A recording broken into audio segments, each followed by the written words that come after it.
guys, ngayon po ay 2 months na ako. So, napag-desisyon na naman ng tita at mama ko. Mag-photoshoot na naman daw kami para meron akong memories. And bago ang lahat, ayan, pinapainom muna nila ako ng milk para daw ako behave. And syempre, gusto ko rin yun. And ayan na guys, yung aking outfitan ngayon. Para talaga akong panda. Napagtripan talaga ako ng mama at tita ko. And ayan guys, sinaantok na nga ako. Kasi kanina pa kami. And ayan, pinapakalma na naman ako ng aking lola para daw makakuha sila ng magandang picture. And ayan, tulog na ako.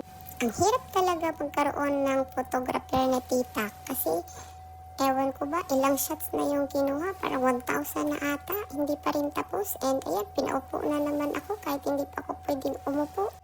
Ito naman po yung cake ko, maganda diba? Si mama ko po gumawa niyan at si tita naman yung nag-design ng panda. O diba, nakasave na kami. And ayan guys, tapos na nga pala kami sa photoshoot. Pinapakalma na lang ako ng lola ko kasi nga naiinitan na ako. Ikaw ba naman pagdamitin nito, ang init-init?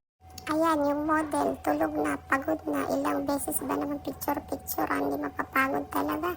Salamat sa panonood guys. Hanggang sa muli. Bye!